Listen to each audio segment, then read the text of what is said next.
Hello and welcome to Schizoid Vision. Today I'm going to be taking another look at the executive functions and the potential impairment that schizoids may experience with these executive functions as a consequence of their defense mechanisms. So, a quick recap over what executive functions are. Executive functions are a set of cognitive processes that are essential for controlling and managing behavior, thoughts, and emotions in order to achieve goals. These functions enable us to plan, focus attention, remember instructions, and juggle multiple tasks successfully. They are often described as the management system of the brain, helping us to regulate our actions and responses in complex and dynamic environments. I mentioned in previous videos, like the high-low functioning schizoid video and the last one about executive functions, that schizoids vary in their functional ability. And so there's some schizoids who are on the lower end of the functioning spectrum and others that are on the higher end. And this can vary throughout a person's life depending on what they're going through and also any sort of treatment and interventions that they might have, such as therapy. Impairment can be seen on a spectrum by itself. And so a person may have mild impairment or they may have more severe impairment. And similarly, they can vary in the level of impairment that they suffer at different stages of their life, depending on what sort of support they have and other such factors. These are the 9 executive functions that I've been covering in this series. There are other functions, however, I think these ones are important to look at in relation to schizoid dynamics. I've already covered working memory, cognitive flexibility, and organization and planning in the last video about the mental struggles of schizoids explained. And in this video, I'm going to briefly cover the other 6 functions so that you can get an idea of what these functions are and how they may potentially impair or affect schizoid functioning. We'll start with task initiation challenges. So task initiation impairment or difficulty starting tasks efficiently may manifest in schizoid individuals in different ways. Psychic inertia, driven by compulsive introspection and emotional detachment, can cause a mental stuckness, making it challenging to begin tasks. Schizoid individuals may become so absorbed in their inner world that external tasks, feel overwhelming or irrelevant. Additionally, their avoidance of external engagement may lead to procrastination, causing delays or avoidance in task initiation. This can affect productivity though the extent may vary among individuals. Schizoids often experience something called avolition, which is difficulty with motivation and difficulty in taking action in relation to everyday tasks and challenges. I think that understanding task initiation as an executive function, how it may be impaired, can give us some insight into schizoid avolition. Here are some examples of challenges with task initiation, starting with social interactions. Schizoids may struggle to initiate conversations or social engagements due to anxiety about emotional exposure, leading to prolonged social isolation. Sometimes it's not about social exposure. Sometimes it may just come from a lack of motivation to initiate social interactions. Beginning work or school projects. The fear of inadequacy and overwhelming perfectionism can cause delays in starting assignments, resulting in procrastination and missed deadlines.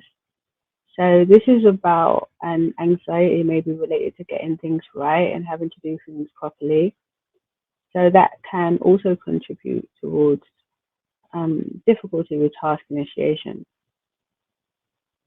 Engaging in self-care routines. The detachment from physical and emotional needs can make it challenging to initiate basic self-care tasks such as grooming or exercise. Initiating communication in relationships. Schizoids may avoid reaching out to loved ones, fearing emotional demands which can strain or weaken personal relationships. Sometimes the initiating communication or reaching out to people isn't like consciously due to a fear of the emotional demands that the person will make on them. It can sometimes be due to difficulty with interpersonal communication. So sometimes our defenses can hold us back from opening up to other people, and this can also be linked to the pull towards self-sufficiency and wanting to handle problems on our own. Starting new hobbies or interests. A preference for familiar routines and fear of failure can hinder the initiation of new activities, limiting personal growth and enrichment.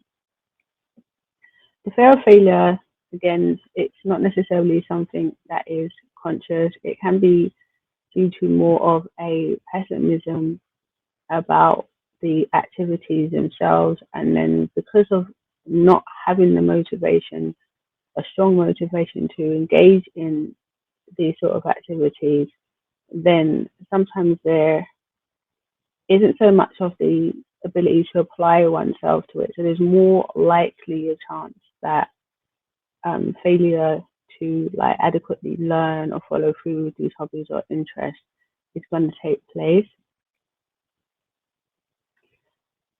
Challenges with inhibitory control. Inhibitory control, the ability to suppress impulsive responses and resist distractions, may be impaired in schizoids.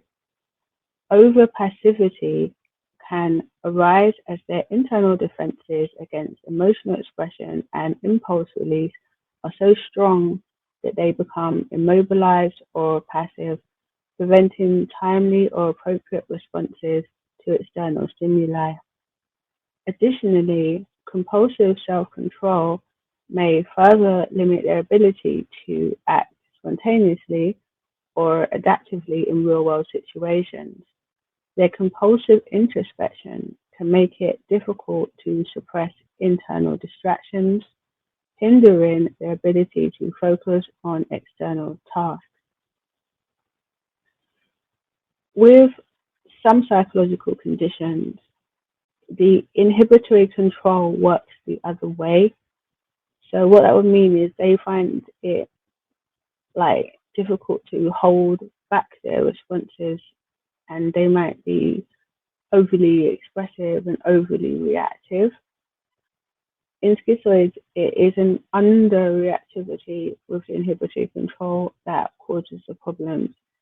And so, because our true self is detached from the physical world, it's difficult for us to give immediate interpersonal responses. And sometimes we can be so detached or withdrawn that it's difficult to act in situations as new situations arise. Because of the overpassivity, it can be difficult for us to respond accordingly in real time as and when situations arise. Examples of challenges with inhibitory control are expressing emotions. The strong internal defenses in schizoids can prevent them from expressing emotions appropriately, leading to difficulties in emotionally charged situations or in forming close relationships. Initiating conversations. Schizoid individuals may struggle to start conversations due to their internalized passivity or lack of emotional engagement, leading to missed opportunities for social interaction. Managing deadlines. Rigidity and psychic inertia in schizoid individuals can make it difficult for them to prioritize and meet deadlines, as they may become paralyzed by overthinking. Inability to act in emergencies. In an urgent situation, such as a medical emergency, a schizoid may freeze or fail to respond appropriately due to overpassivity, as their internal inhibition prevents spontaneous or adaptive action. So these are just some examples. You can make the psychological leap and see that this could apply to other situations as well. The freeze function is something I haven't really covered yet, but I will be going into this in future videos, as this is linked to the passivity and the detachment of the schizoid individual. Attention control difficulties. Attention control, the ability to focus on relevant information and sustain attention over time, may be impaired in schizoid individuals.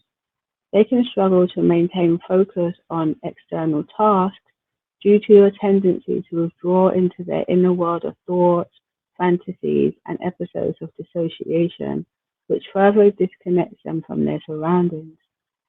Disassociative withdrawal often leads to lapses in attention and difficulty completing tasks requiring sustained focus.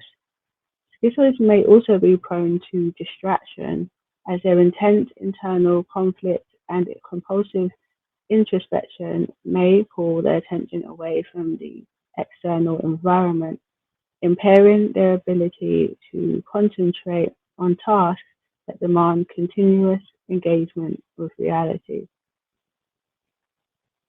This is about being like so in our heads. As I mentioned earlier, there can be a stuckness of being in one's head, and there's definitely a pull towards the inner world that is much stronger than the pull towards engaging with the external world. I want to make it clear that the issues with attention control in schizoid individuals is not for the same underlying reasons as attention control difficulties in people with ADHD. So I'll explain this. ADHD individuals have a hard time controlling their focus due to deficits in the brain's ability to regulate attention, leading to impulsivity, hyperactivity, and difficulty sustaining focus on tasks. Attention issues in ADHD are not necessarily linked to emotional detachment.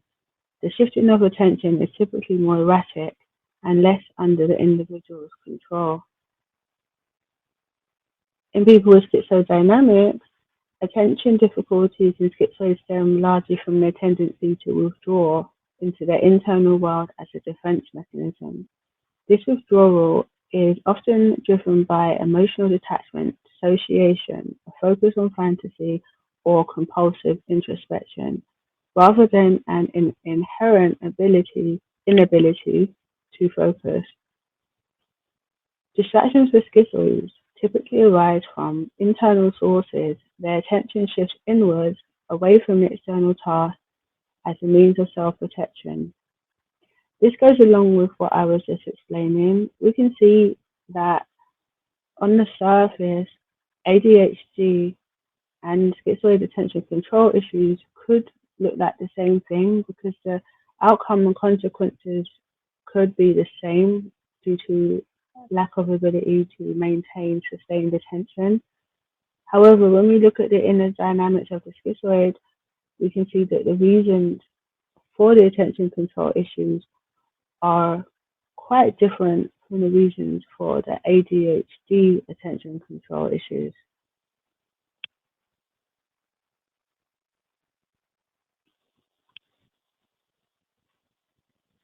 Examples of attention control impairment: completing work projects. Schizoid individuals may struggle to stay focused on work projects, frequently getting distracted by internal thoughts or fantasies, which can lead to missed deadlines and incomplete tasks. Following conversations, they may have difficulty maintaining attention during conversations, leading to misunderstandings or missed key information because their mind frequently wanders. Household chores. Routine tasks like cleaning or organizing can be challenging as they may lose focus midway, leaving tasks unfinished or only partially completed. Learning new skills. Their tendency to become distracted can make it difficult to concentrate on learning new skills such as following instructions or staying engaged during training sessions. As you will begin to see as I continue with the rest of the functions, is that these functions, they the problems that are caused by impairment to certain functions tend to overlap. So a problem might not be caused strictly by one of the executive functions. So with these examples, it's an example of attention control, but it's also linked to potential problems with working memory or difficulties with task switching or organization and planning. So all of these functions,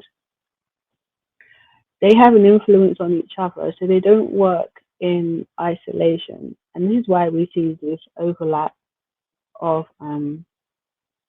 difficulties. Challenges with goal-directed persistence. Goal-directed persistence. The ability to stay focused on a goal despite obstacles may be impaired in schizoids. The emotional detachment from the external world often leads to a lack of motivation, making it difficult for them to maintain interest and effort in long-term goals. Schizoid individuals may struggle to find personal meaning in their objectives, hindering their persistence. Additionally, internal conflicts and compulsive introspection can divert their attention from external tasks, causing them to withdraw into fantasy or intellectualization. This further disrupts their ability to stay consistently engaged with real-world goals. Examples of challenges with goal-directed persistence are completing long-term projects. Schizoids may struggle to maintain motivation and focus on long-term projects, often losing interest and abandoning tasks midway due to their emotional detachment and external goals. I would say with that one, it does depend on what the long-term project or goal is, and naturally, all of these potential impairments are going to differ in severity for different people. Advancing in careers.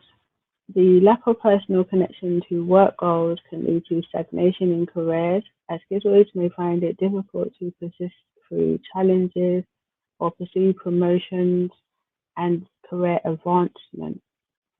If somebody is just doing a job for survival purposes and their heart is not in it, it stands to reason that they're likely to just want to do the basics and then get out and go home, and that they might not have the interest to um, to take their career further, and so that is the reason for that. Maintaining fitness routines. Schizoids may have difficulty sticking to a fitness routine as their internal conflicts and lack of external motivation can result in inconsistent efforts and eventual discontinuation of the routine. When we're talking about internal conflict, we're talking about issues between the libidinal and anti-libidinal ego. So what that is on one hand, the libidinal ego is a force and drive to connect with the external world and often motivated by relationships. And the anti-libidinal ego is like a suppressor, which sort of puts a dampener on the motivation for action and holds the person back. So a person may be in two minds. On one hand, they're like, yeah, I want to start this routine and get fit. And then on the other hand, they can be like, what's the point of getting fit? No one's going to see me naked anyway. Stuff like that. So this will I'd explain the conflicts a little bit more. Pursuing personal growth. Engaging in activities like learning new skills or hobbies can be disrupted as they may not feel the emotional drive to persist through the initial challenges, leading to abandonment of self-improvement efforts. This is linked to what I was saying earlier about starting new tasks, starting new hobbies and interests. The sustained interest for different reasons just might not be there, and knowing like oneself and maybe in the past if things have been started and not continued, it can it could put a person off trying. Sustaining relationships. Building and maintaining close relationships requires ongoing effort and persistence, which schizoids may find difficult due to their tendency to withdraw and lack of motivation to invest in emotional connections.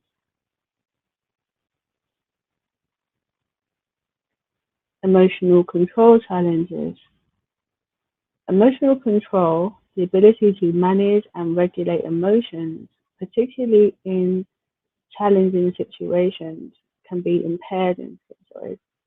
Emotional repression is common as they often detach from their emotions to avoid vulnerability and potential overwhelm. This detachment hinders their ability to manage and express emotions effectively, impacting resilience and interpersonal relationships. Additionally, their intense fear of vulnerability leads to over-control of emotions, resulting in emotional rigidity. This over-control prevents adaptive emotional responses, often giving the impression of coldness or detachment in social interactions. What's important to say here is that the fear of vulnerability may not be conscious in the schizoid individual because because this fear of vulnerability originated in early infancy, and then defenses were emerged in order to deal with that fear of vulnerability. But sometimes further down the line, it's not easy, depending on the person's level of emotional connection. It's not always easy to consciously connect with the fear of vulnerability, as part of the defenses can be to shield our own vulnerability from ourselves in order to feel better at coping with the world and situations that are happening, and in order to feel safe. Sometimes when I make the point about things that are going on inside, these are not always conscious things. I want to make that point in case some people don't find the conscious fear of vulnerability or overwhelm relatable, as it may not be perceivable.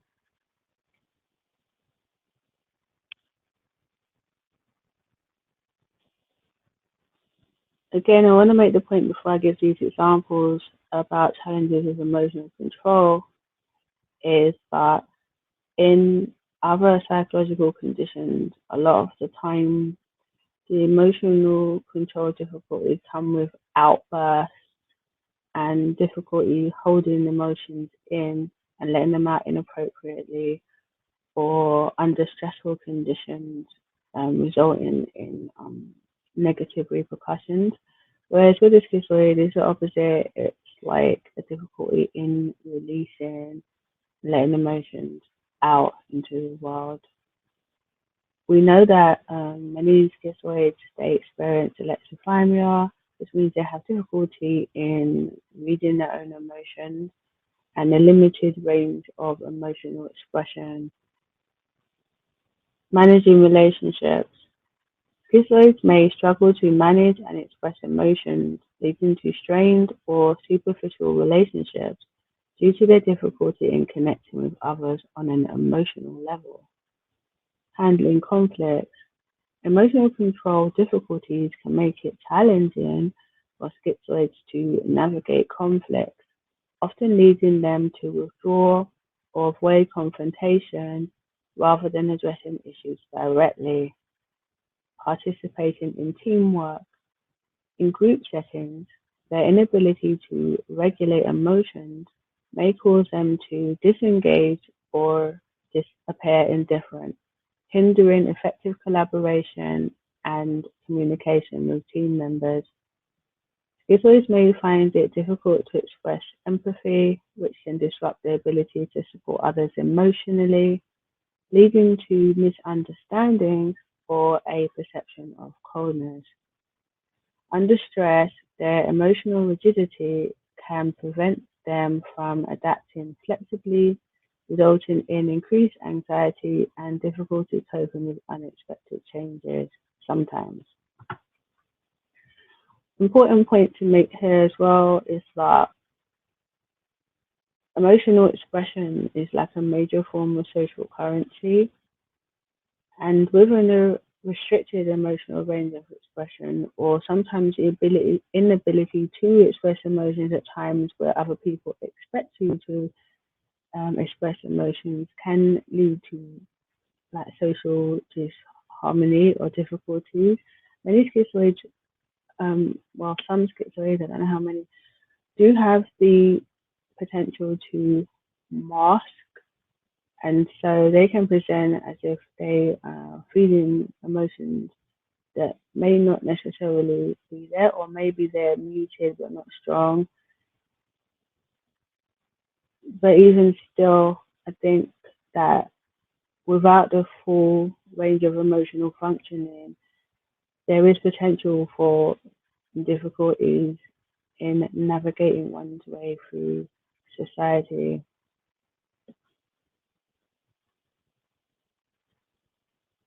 Self monitoring challenges. Self monitoring, the ability to assess and adjust one's behavior in real time, may be impaired in schizoid individuals due to their intense self-awareness and internal focus. Schizoids tend to scrutinize themselves as a defense mechanism, which can lead to over-analysis and immobilization, making it difficult to adjust their behavior in real time. Their deep focus on internal thought and feelings can cause a disconnection from external social cues, making it challenging to understand how their actions are perceived by others. Additionally, they may prioritize their internal logic over external feedback, further limiting their ability to adapt behavior in social or interpersonal contexts. Although schizoids possess high self-awareness, it hinders rather than helps their ability to self-monitor effectively. This is a bit complicated because primarily the self-monitoring is linked to compulsive introspection and looking inside one's own mind. It can also be linked to seeing oneself through the eyes of others and perceiving oneself, analyzing like, how one is being perceived by other people. So the self monitoring isn't always in a interpersonal sense. It could be in an idea sense, or it could be in a conceptual sense of like how you fit into the bigger picture of where you are right now, and that can be linked to the safety sensitivity, to be aware of how others are perceiving you, and to be aware of any potentially emerging social situations that you might need to respond to, so you can prepare yourself for whatever is coming. Sometimes it's about avoiding what's coming as well and getting out of the way. So the issue of self-monitoring is quite a complex one, and it can run into a lot of depth.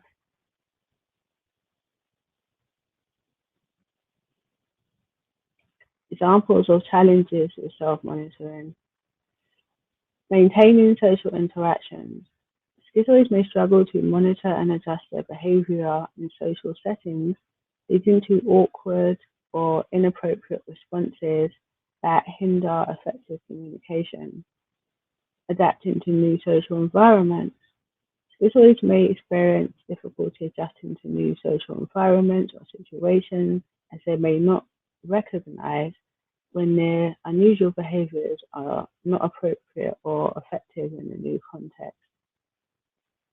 Engaging in group activities.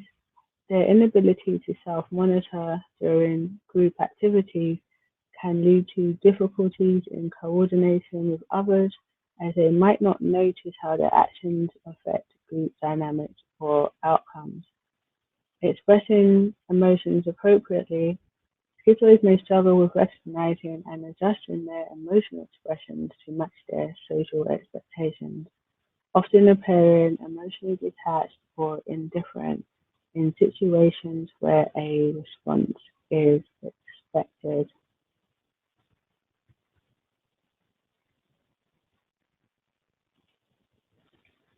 So they were the 9 key executive functions.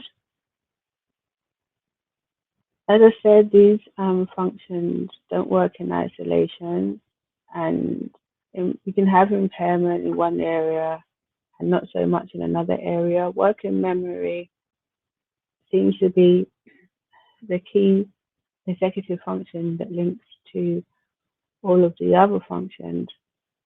And we can see an overlap in the difficulties that schizoids may potentially experience as a consequence of impairment in one or multiple of these executive functions.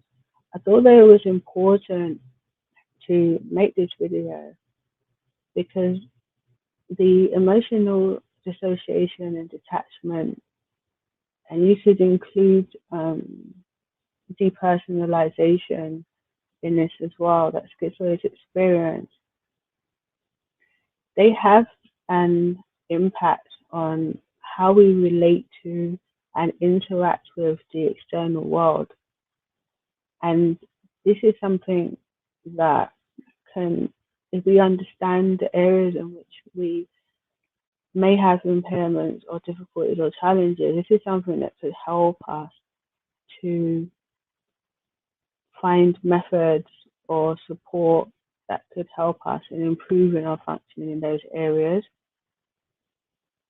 It's quite possible that a lot of us are able to find workarounds. So, for example, if there's a difficulty with holding information in the head, we can use external external sources of holding the information. So, we might have reminders and charts, because we live in the modern era now. So there's technology that can support us in some of our areas of weakness. Anyway, big topic, complex topic, why repercussion runs into a lot of that. This was just a very basic, general introduction and overview to the topic, so that in future, if I do mention it, then you have an idea of what I'm talking about and why I'm mentioning it. And yeah, so that's the end of our executive function series. And I will be making some more content in future, looking at some very different areas of schizoid functioning. And yeah, hopefully you'll stay tuned for that. And goodbye for now.